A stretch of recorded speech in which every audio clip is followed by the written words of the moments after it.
bonsoir. Je rappelle à tous les lecteurs présents au sein de cet établissement qu'à 18h, nous honorons le James Dean de la poésie contemporaine française, qui est Martégal. J'ai nommé Christophe Tarcos, mort en 2004, qui a une influence considérable sur la poésie française. Et il y aura une lecture, une présentation de Tarcos, donc à 18h, dans l'espace adulte, par l'inénarrable Julien Blaine. Voilà.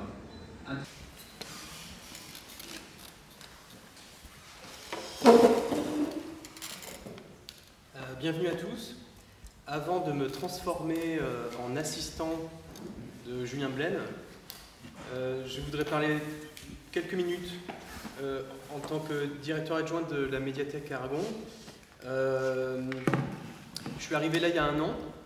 Ça faisait 10-15 ans, chaque fois que j'allais au marché de la poésie à Paris ou ailleurs, j'entendais le mot Tarcos, comme un mot de passe ou un code. Au début, je croyais que c'était une revue, c'est un groupe, c'est qui. Bon, j'ai fini par savoir qui c'était. Et quand je suis arrivé ici, j'ai découvert qu'il était à Martigues, qu'il était né à Martigues. Même Julien m'a dit qu'il ne le savait pas. Donc, tu pensais qu'il était né à Marseille. Oui. Lui-même disait souvent qu'il était né à Marseille. C'est ce que m'a appris la sœur du poète qui se trouve parmi nous ce soir, Isabelle Ginet. Donc Isabelle, qui porte le même prénom que la sœur de Rimbaud. Elle a fait exprès. Et donc quand j'ai découvert qu'il était né à Martigues, j'ai eu le désir de créer un fonds Tarcos, sachant qu'il existe déjà un fonds, et quel fonds très conséquent à Caen, à l'IMEC, dont les archives ont été déposées par l'épouse de Christophe, donc Valérie Tarcos. Mais pour ne rien perdre pour attendre, je me suis dit, mais on pourrait à Martigues se concentrer sur l'enfance. Les commencements, l'enfance, les Bouches-du-Rhône, Marseille, la Provence, que sais-je. Et c'est comme ça que j'ai contacté quelques personnes, dont justement Isabelle Ginet, la sœur de Christophe, qui nous a donné très aimablement des photos, parmi lesquelles celle-ci. Donc là, vous avez le jeune Christophe, à Martigues, Jean-Christophe Ginet, pas encore Tarcos, qui est ici. Et je souhaiterais aussi, on verra si ça se passe, mais ça devrait se passer, honorer Tarcos au moins une fois par an. Là, on l'a fait aujourd'hui, parce qu'on m'avait dit, Brice, là, c'est le printemps des poètes, bon, il faut faire quelque chose. Mais je me demandais même si on ne pourrait pas le fêter le jour de la naissance de Tarcos en décembre, c'est le 5 décembre 63. Bon, on verra. En tout cas, c'est Julien Blaine qui ouvre le bal. Je ne sais pas si je dois vraiment le présenter. L'inénarrable Julien Blaine, qui du coup se retrouve avoir été l'aîné de Tarcos. Et il va nous en parler et nous en faire quelques lectures. Voilà. Merci. Merci à toi, Brice. Merci.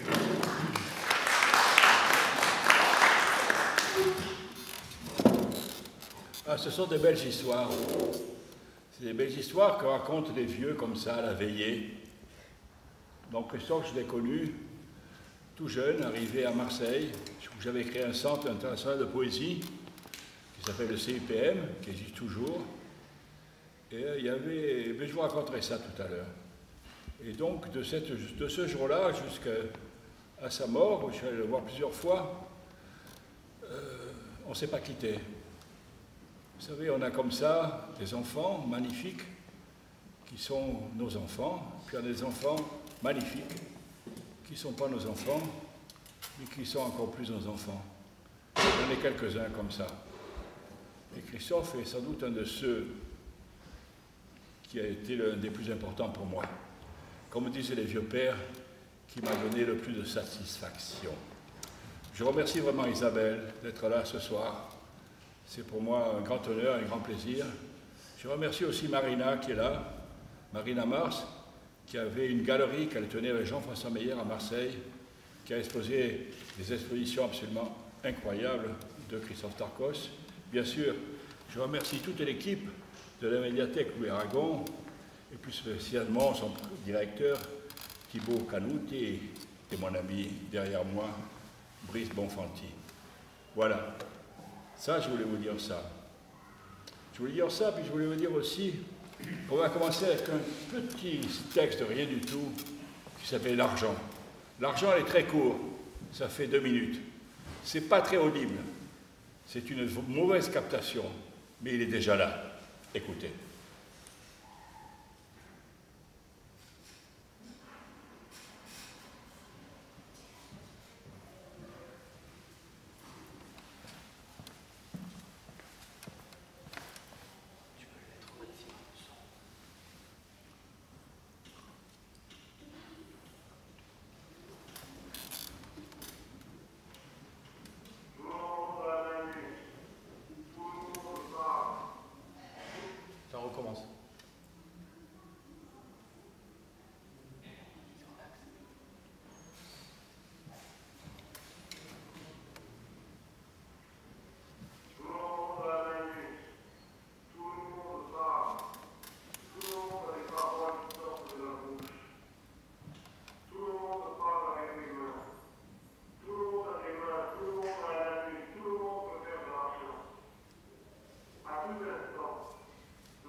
Voilà, c'est assez formidable parce que, cette voix où évidemment la captation est mauvaise, ça donne une dimension, Isabelle, qui est pour moi très importante. Et en plus, on avait sélectionné ça avec Brice il y a très longtemps, mais je trouve que publier ça aujourd'hui, après ce vote ignoble du 49.3 qui parle de ce texte-là sur l'argent, je trouve que la coïncidence est si belle qu'il y a comme, comment dit-on, on va dire une coïncidence pour ne pas faire trop dans la virtualité, comment dit-on, enfin voilà, je suis content. Donc, quand on fait ce genre de truc, on a toujours envie de ne pas trop montrer qu'on est là. Ce que je veux raconter, moi, c'est son histoire à lui. Alors, quand Tarkos est mort, j'ai retrouvé un très beau livre qu'il m'avait envoyé, et je voulais absolument que ce livre soit publié. Mais je voulais que ce soit un nouveau partage, et que ce livre ne soit pas publié chez POL, qui avait récupéré Tarkos, mais chez l'éditeur originel de Tarkos, qui était à Nantes. Et donc Valérie a convenu qu'on pouvait publier ce texte, que je vous recommande, c'est un chef-d'œuvre absolu, ça s'appelle Le Baroque de Tarkos, chez Aldante, c'est une merveille absolue. Voilà. Et donc je vais vous lire la préface que j'ai un peu raccourcie de ce livre. C'est en effet dans ce couvent que les bonnes sœurs remettaient sur le droit chemin les putes de Marseille et des environs. Les Marseillais avaient rapidement transformé le nom de la rue du Déshonneur sous le nom de la rue des Honneurs. Un refuge au cœur du panier, entre l'hôtel de police, dit de l'évêché, et l'hôpital, dit de la Vieille Charité. Sur la chapitre des appellations, les contradictions et les oppositions s'appelaient à Marseille. Dans la ville qui a vu naître Antoine-Marie-Joseph Artaud en 1896 et mourir Jean-Nicolas Arthur Rimbaud en 1891, c'était un bel emplacement pour des retrouvailles de poètes. Le refuge. Le refuge. C'est entre le centenaire de cette mort, 1991, et le centenaire de cette naissance, 1996, que Tarkos et moi, nous nous sommes fréquentés presque quotidiennement. Et la première rencontre au début des années 90 était comme annoncé au début de cette postface. Tarkos était là, devant le fer à cheval, à chercher vainement l'interlocutrice derrière son comptoir. Quand enfin ils s'aperçurent, chacun, de la présence de l'autre, Tarkos éclata d'un rire magnifique et communicatif, et je fus touché par l'épidémie, et sans savoir au juste pourquoi, je partis aussi d'un bel éclat de rire. Et après ce premier rire, nous avons encore beaucoup ri ensemble. Au fur et à mesure de ma vie, qui commence à avoir une certaine durée, j'ai rencontré des auteurs qui m'ont modifié par leur force, leur enthousiasme, leur talent, leur don. Cela me permet encore de voyager d'une génération à l'autre. Cette fois-là, pendant quelques années, je suis resté dans ce pays-là. Je n'ai repris ce voyage qu'après. De dernière rencontre à l'Odève pendant les voies de la Méditerranée et dans sa chambre d'hôpital, isolée et silencieuse, masque tous mes autres souvenirs. Je repars souvent dans ma mémoire avec lui à Bruxelles, à Ajaccio, à Paris, au loin, au plus près ou ailleurs.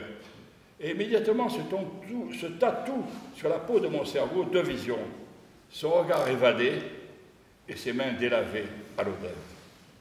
Son calme intégral et la fraîcheur de son teint dans cette chambre muette. Lire Tarkos, voir Tarkos, entendre Tarkos, c'était chaque fois une découverte. Ce bégaiement pour nous faire entendre la parole, cette gesticulation, ce délabrement du corps pour nous faire comprendre le mouvement et comment la parole et le mouvement peuvent s'articuler. Comment tout ça vient tantôt du texte et tantôt arrive au texte, va vers le texte. Quand lit-il? Et quand improvise-t-il? Quand se moque-t-il? Et quand assène-t-il? Une présence époustouflante, une parole unique.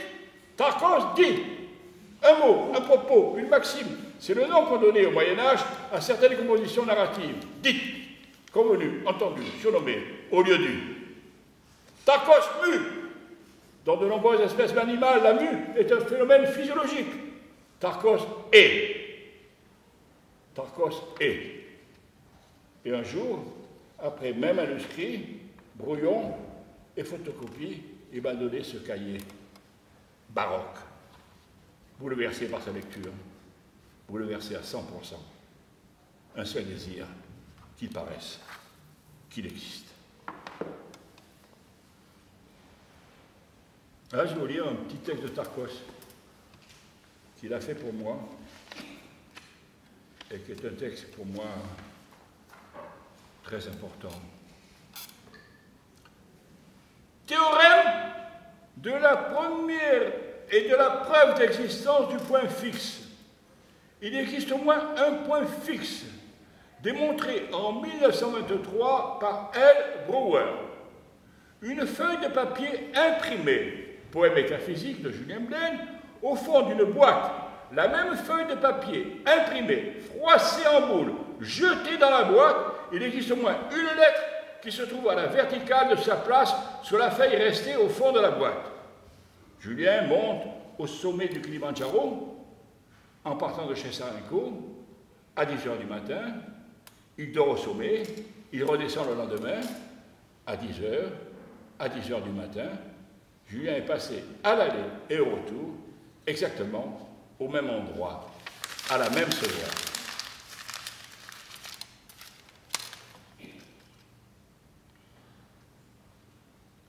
On pourrait parler de Tarkos, Brice. Tellement de souvenirs pour détendre un peu l'atmosphère avant que je vous relise quelques textes de lui. Alors, par exemple, c'est le miracle de l'émergence de la vie chez quelqu'un qui est dans un coma profond. Donc j'allais voir Christophe dans cet hôpital, Isabelle, quasiment tous les jours. Et l'infirmière, j'avais quelques années de moins, très belle, me disait « Parlez avec lui, il faut parler avec lui ». Et donc je parlais avec Christophe. Je parlais des heures avec Christophe. Je lui racontais Ajaccio, Bruxelles, New York, tout ce qu'on avait fait ensemble, la revue, Docs, tout ça. Et il était là, tranquille, sans rien dire. Et un jour, je suis venu avec l'adjointe et l'ami de Laurent Coé, l'éditeur d'Aldante, qui s'appelle Anne-Laure Musso. Et il arrive, l'infirmière me dit encore, parlez-lui. C'était très peu de temps avant qu'il s'en aille. Parlez-lui. Donc je lui parle. J'ai dit, Christophe, tu sais, je suis venu avec Anne-Laure Musso. Et là, d'où ça vient? D'où ça sort? Ah, tu es venu avec les l'égérie de Laurent? Et hop, il s'est tué après. Là, je n'aimais plus parler. Bon, c'est évidemment des souvenirs qui changent la vie d'un homme et sa façon de voir les choses. Je ne suis absolument pas religieux, mais évidemment, il se passe là quelque chose de spirituel compliqué. Voilà, pour une histoire qui n'est pas triste, mais qui est une de ses dernières histoires, la dernière histoire, en tout cas, que je vais écrire avec lui. Sinon, la rigolade, c'était tout le temps. Rire avec lui et Philippe Castelin, qui était dans l'éditeur de Docs, et qui publiait régulièrement Tarkos, c'était incroyable. On a fait comme ça un Paris-Marseille, dans un 4x4, qui devait dater de la guerre de 14, je ne sais pas si ça existait, et tout se décollait, et au fur et à mesure, on était complètement envahis. Et Castelin disait, ne vous inquiétez pas, avec le vent, ça va remonter. On passait tout à la truc, comme ça. Sinon, alors, c'est l'autre Tarkos. C'est celui à lecture. On est à Bruxelles, comme ça, et il part sur une lecture. Donc, je pensais que la lecture allait être une lecture comme ça, achevée. Bon, puis d'un coup, ça part dans l'improvisation. Et sur l'improvisation, il était absolument génial. Et il enlève son pullover qu'il jette, il enlève son pantalon, et puis met son pantalon à la place de la veste, et sa veste à la place du pantalon, et il continue à discuter et à improviser sur le thème du pantalon. Voilà, ça c'est Christophe. À la fin, on pourra reparler de questions, si vous voulez, qu'on en parle. Mais là, je voudrais vous lire un texte que j'aime beaucoup. Il s'appelle « Faire ». C'est de lui. Moi, je ne suis plus là. C'est Christophe qui est là maintenant. Faire la présentation Internet pour Gérard. Faire le journal Bribe pour les journaux sur la poésie. Faire le bâton en 10 mètres. Faire la lettre dossier pour les galeries. Faire la liste des gens à aller voir pour les livres pour les enfants. Faire la recherche pour lister des carrés et des damiers à faire. Faire l'achat des lunettes et aller faire à Gigons, faire la préparation. Faire la base de la recherche à Chambéry. Faire la recherche de n'importe quoi dans la machine. faire l'objectif lointain de la possession d'une machine plus puissante, faire le livre-objet avec des calques sur les dessins, faire la suite vers des libraires bibliophanes, l'achat de livres. C'est moi qui décide ce qui doit être montré, présenté, publié pour toujours. Pour l'enregistrement des klezmer et des xénakistes, faire les zones dans Toto, faire les lettres et envois et explications concernant le théâtre, faire la liste des idées de revues, de concepts, de possibilités de revues, faire le branchement. Un petit texte qu'il a fait pour Marisol Parent. Je sais qu'ici, on est dans une des annexes de Jean-Luc Parent, n'est-ce pas? Où on a beaucoup travaillé, Jean-Luc et moi aussi, et Jean-Luc était très lié avec Christophe, et ici avec monsieur le directeur, et nous avions beaucoup de choses en commun, et il a fait ce petit texte pour Marisol, qui est la fille de Jean-Luc Parent. La vie est belle, avec de petits coquillages à ramasser. Les coquillages sont là. La vie est belle à ramasser de petits coquillages. Les coquillages sont là, au bord de la mer, en ramassant de petits coquillages sur le bord de la mer. Les coquillages sont là pour se pencher, pour les ramasser. Ils sont de toutes les formes. Ils sont sur le bord de mer. En se penchant, en les ramassant, on trouve de nombreux coquillages dans le sable, sur la plage. En se penchant, en les touchant, il y a beaucoup de petits coquillages sur la mer. Ils sont sur le bord. Ils sont sur l'autre rive, ils sont sur la rive, à ramasser de nombreux petits coquillages de toutes les formes. Il y a des coquillages petits sur le bord de la mer, sur la plage, sur le gravier, sur le sable, qui dorment au bord de l'eau. Il suffit de se pencher pour les toucher, pour ramasser de petits coquillages de toutes les formes. Ils sont serpentins, ils sont sur l'eau, ils sont sur la mer, ils sont jolis à tenir dans la main. La vie est belle de tenir de petits coquillages dans la main. Ils sont au bord de l'eau.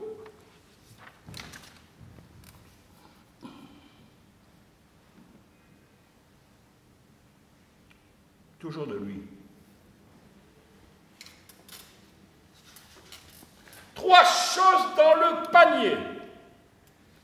Les inscriptions, extractions de chasse, les longues phases de les coupures nettes de sangles. 3 choses dans la casserole.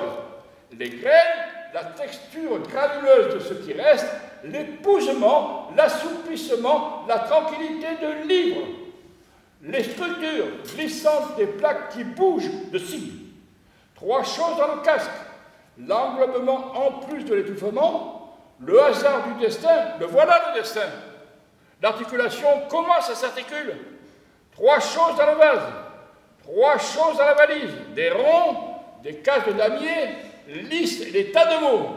Le verre sous la forme d'un verre rampant, la bordée qui sort, le rythme et la mesure, à la mesure du cri, de la limite de la possibilité de la respiration du cri, la portion de ce qui peut déborder en une fois, ainsi est le V de vie, la vie, l'expression de la vie qui déborde, mais aussi le verre continu, grandionesque, qui déglutit et se contracte. Rappelez-vous, hein, 3 choses dans le casque. L'englobement en plus de l'étouffement, le hasard, le destin, le voilà le destin. L'articulation, comment ça s'articule, hein, Isabelle?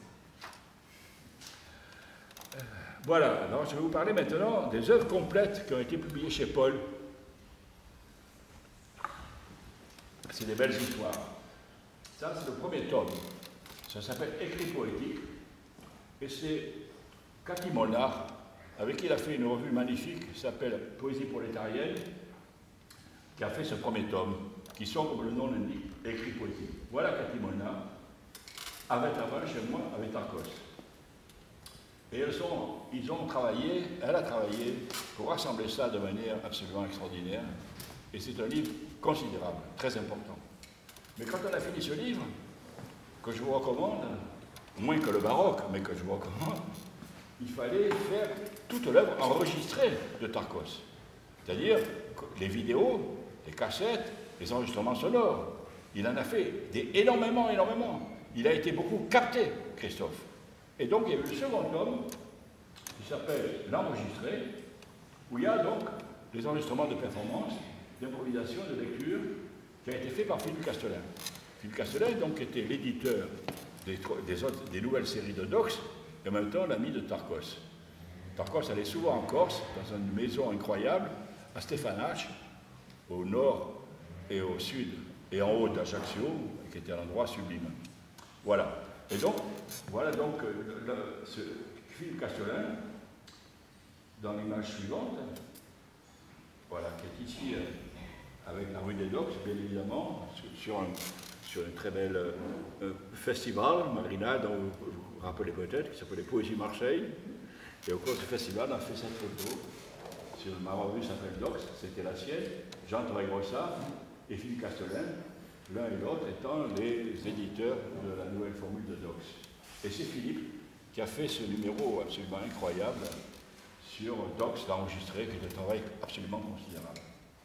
Voilà, donc vous avez là l'œuvre à peu près totale de Christophe, jusqu'à ce que l'an dernier, au CIPM, il fasse un tas comme ça, qui s'appelle Le Kilo, que vous trouverez là, si ça vous intéresse, qui est le 3e tome, qui rassemble à peu près tout ce qui a été fait par Christophe. Or, ces deux éditions, qui sont deux éditions savantes, hein.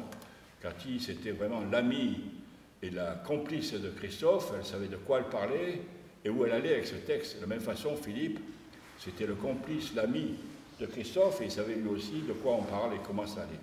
Après c'est différent parce qu'il faut travailler avec le recul nécessaire.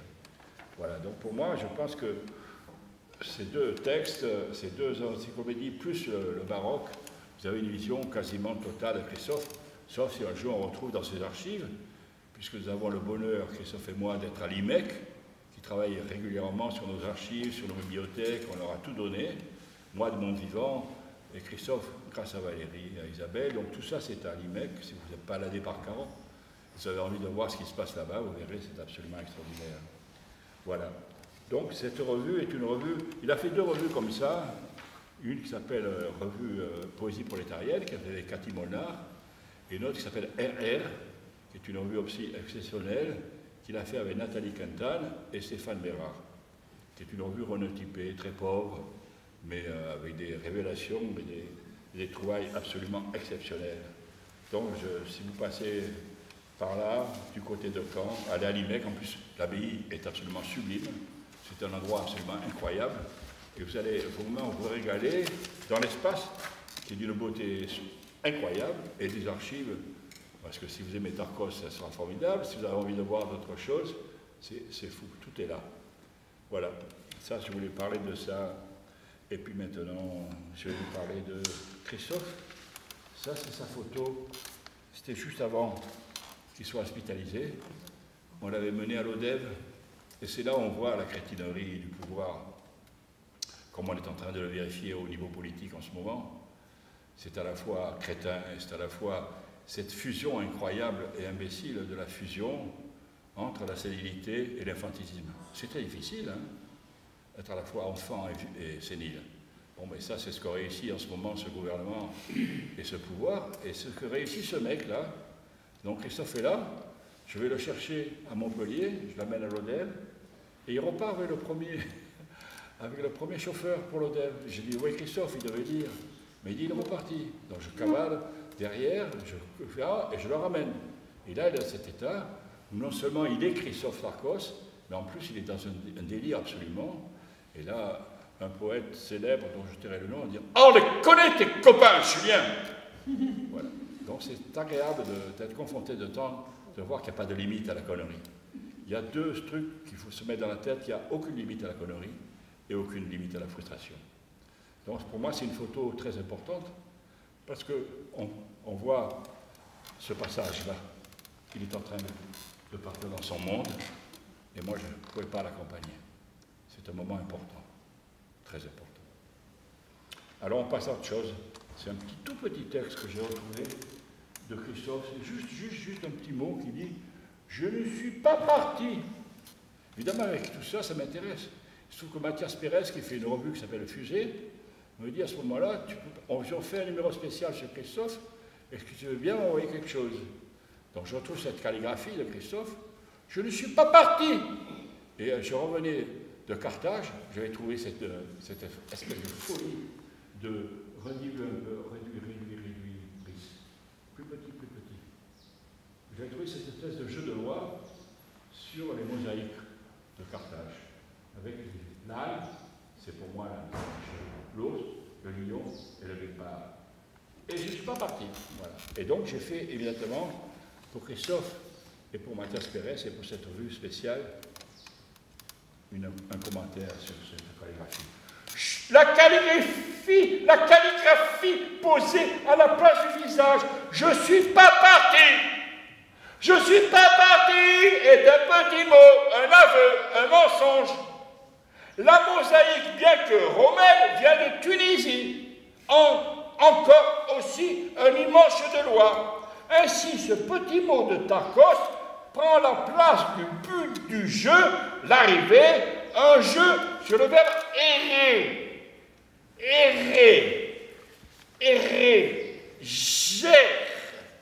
gérer, errer. Il n'est pas parti. Un texte de lui.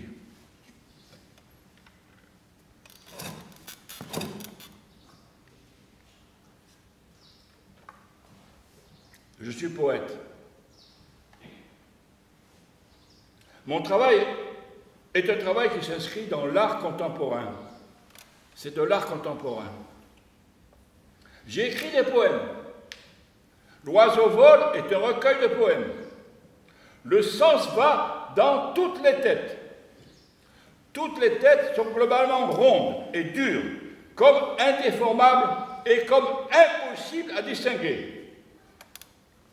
Souvent, les gens me demandent si je gagne de l'argent avec ça. Lire Résistance de la poésie de Jean-Luc Nancy. J'ai publié et distribué une dizaine d'ouvrages. J'ai offert ma contribution à de nombreuses revues. J'ai donné de nombreuses lectures dont il reste des enregistrements, mais je ne peux pas vous citer de références d'articles critiques parus dans la presse. Notre métier est discret. Pour avoir des références critiques, il est possible de demander à Jean-Michel Espitalier, poète, directeur de la revue Java, adresse 116 avenue de Drury-Rollin, 71 011 Paris, téléphone 01 48 07 85 74. Ou à Jean H. Miskin, poète, traducteur, adresse 53 rue Saufroy, 75 017 Paris, téléphone 01 42 63 64. Il existe aussi une préface signée Christian Prigent dans Morceaux choisis, édition Les Contemporains Favoris, Didier Moulinier, téléphone 02 21 23 67 14. Je ne fais pas autre chose que d'être poète. Je cherche un mécène. Le poète sait ce qui est de la poésie. En cela, il sait ce qui n'est pas de la poésie. En tant que poète, j'essaie de communiquer ce qui n'est plus de la poésie. J'ai des dessins, l'art contemporain et la musique, le théâtre, les arts plastiques. Mon adresse postale est le 71 quai de la gare, 75 013 Paris. Mes lectures consistent souvent en des improvisations sur un thème. Les chantiers sont nombreux. À noter le concept de Patnaud. Patnaud. Qu'est-ce qu'il me dit là? Il me dit, je sais où se trouve le bureau de tabac. Je sais où se trouve le bureau de tabac. Énergie, chante. Énergie, chante. Énergie, chante. Énergie, chante. Énergie, chante. Énergie, chante. Énergie, chante. Énergie, chante. Énergie, chante.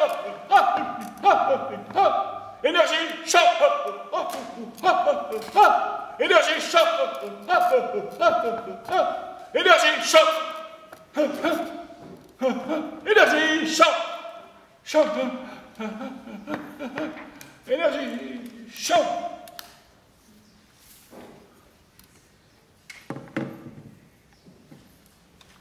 S2.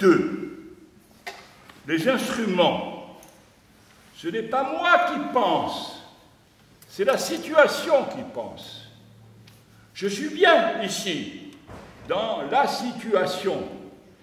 Voilà que les instruments tintent. On a un mode d'emploi. Pour se servir des instruments, les instruments tintent. C'est qu'ils sont, comment dire, pas finis. Ils sont des à peu près, mesurés, clinquants, attrapés. Ils sont cinglants, les instruments. Ils fusent, les fusées. Ainsi sont les instruments. Et la liste des instruments. Moi, j'en ai fini. Si Brice veut me montrer... Qu'est-ce que tu veux leur montrer? Sinon, je peux vous lire le pneu, qui est un texte absolument génial. Et après, on montre ton truc. Ça va, vous n'êtes pas lassé? Ça va, c'est bon? Alors, c'est pour moi, à part le bidon que tout le monde connaît, celui-là, parce qu'en plus, pour nous, Martigot, hein, Olivier, et Marseillais, comment on peut dire pneu? Comment on peut dire pneu? Vous en foutez, vous pouvez dire tous pneu, mais nous, si je dis pneu, je fais une grimace horrible, ça devient horrible. Tu ne sais pas pneu? Non, bah, Tarkos et moi, on dit pneu. Le pneu. Tu le vois, le pneu? Regarde-le bien en face, le grand pneu. Tu le vois? Il est juste en face de toi. Regarde-le bien, en face. C'est un pneu neuf. Le pneu neuf en service, en face. Le pneu plus grand qu'un homme. Un haut pneu, c'est le haut pneu. C'est le plus haut pneu que je connaisse. Vise le pneu. Regarde-le en face. C'est un XM 28TL 168AB 165B 710 75 R34 9. Plus grand qu'un homme, 140 kg.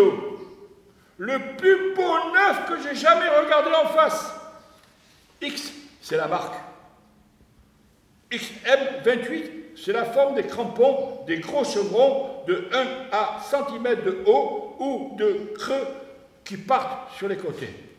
168 AB, cela veut dire qu'il peut porter 5600 kg par pneu. 168 égale 5800 kg. Ça dépend du nombre de pneus. S'il y a 2 pneus, ça fait 11 200 kg. À une vitesse de 40 km/h, AB égale 40 km/h, mais il peut aller plus vite. 168B, il peut porter 5150 kg. 165 égale 5150 kg s'il va à 50 km/h. B égale 50 km/h. 710, c'est la largeur du pneu. 9 en millimètres. Là, 710 mm. 71 cm. 75, c'est la hauteur du pneu divisée par la section. Ici, 34 pouces, c'est en pouces. 34, c'est le diamètre intérieur. C'est important pour mettre sur la jambe 34 pouces. Un pouce fait 2,54 cm, ce qui fait un diamètre de 86,36 cm. Et un rayon de 965 du pneu neuf si on ne met rien dessus. Si on met quelque chose dessus, ça l'écrase. Son rayon est différent. Mais sur le même pneu chargé, où on a les deux rayons, un écrasé à l'autre, qui n'est pas écrasé, c'est à moitié écrasé. En bas, il s'écrase, mais en haut, il n'est pas écrasé du tout. Quand il est écrasé, il mesure que 845, c'est en millimètres. 845 mm avec un diamètre 2 fois plus grand. C'est un grand pneu. Un grand pneu neuf. Le vrai, le beau, un pneu, le pneu neuf en service. Pile ou face, le vrai pneu, pile ou face. Gros. Quand il fait un tour, en un tour, il a avancé de 6 mètres.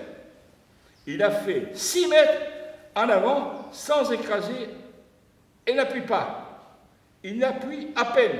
C'est un grand pneu, le pneu neuf. assez gros pour contenir 1150 litres si on le ferme. On peut y mettre 1150 litres de ce qu'on veut de liquide dedans. C'est le gros pneu qui peut contenir plus de 1000 litres. Il est pile en face. Regarde-le. Vise-le bien en face. C'est un pneu plus haut qu'un homme à regarder de face. Un pneu pour un tractopelle. C'est un grand, beau pneu neuf, prêt. On voit encore les fils de caoutchouc qui dépassent. Il n'a jamais servi, le grand pneu neuf. Le pneu. Tu le vois, le pneu? Merci.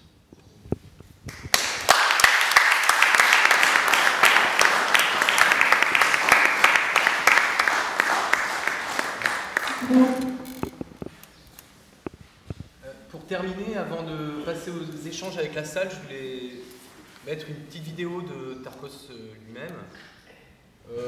Moi, c'est la première que j'ai vue il y a une dizaine d'années, donc j'y suis plutôt attaché. Au FRAC Basse Normandie. Je gonfle.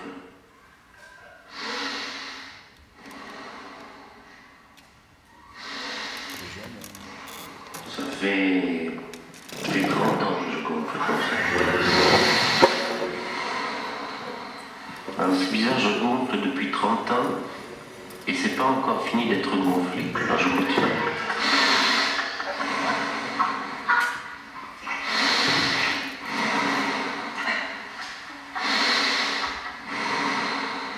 Ça m'ennuie pas de gonfler.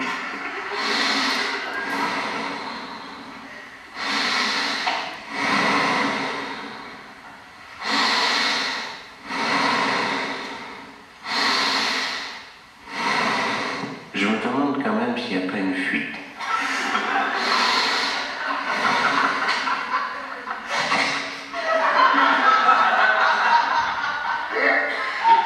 J'ai un problème, voilà, qui est très explicite. J'ai un problème, voilà, qui est très explicite et complètement collé. J'ai un problème, voilà, et complètement explicite et complètement collé ensemble tout, parce que tout ce qui est collé, c'est-à-dire tout ce qui sort de ma bouche, j'ai remarqué, est collé. C'est-à-dire, j'ai un problème, c'est complètement explicite. C'est-à-dire, je ne dis pas c'est un problème et après je dis c'est complètement explicite. Je dis d'un coup c'est un problème, c'est complètement explicite. C'est-à-dire, c'est d'un seul coup. Quand je fais une tirade, n'importe quelle tirade, la tirade elle est collée. Mais elle est collée à quoi? Je me demande si c'est pas à l'intérieur de ma bouche que c'est collé. Voilà. C'est sauf que quand je me tais, c'est plus collé. Au lieu de dire par exemple, oh le beau tambour mou, j'ai bien envie de toucher ce beau tambour mou, on dirait, je vais à la tombola. Parce que ça me semble assez proche. Tambour qui est... Et tombola aussi. Parce que tambour, on pourrait dire tambour a sa personnalité propre. Tambour, on le sent bien, on le sent, ça sonne bien, tambour. Mais tombola aussi, tombola aussi, il marche bien comme ça pour ça. Donc au lieu de dire oh, et puis après tout, on pourrait peut-être appuyer sur ce tambour mou, à la place de cette longue phrase, on pourrait dire allons à la tombola.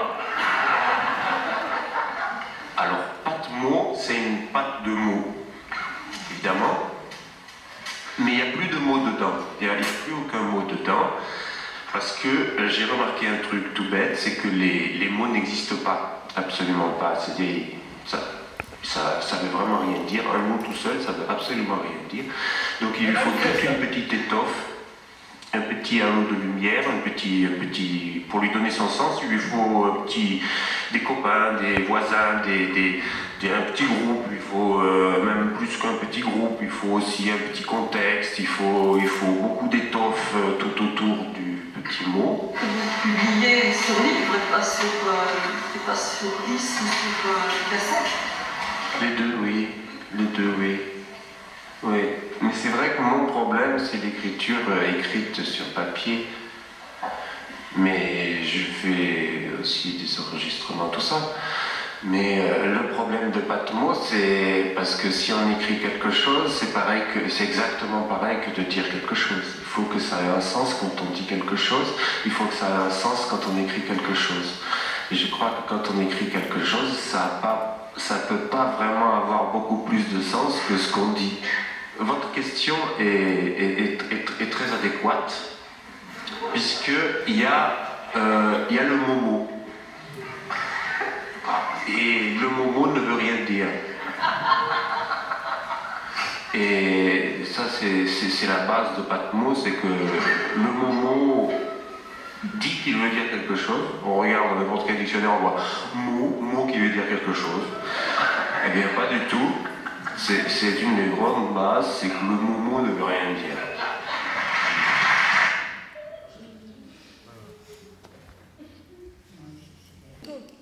Et oui, je vais te montrer.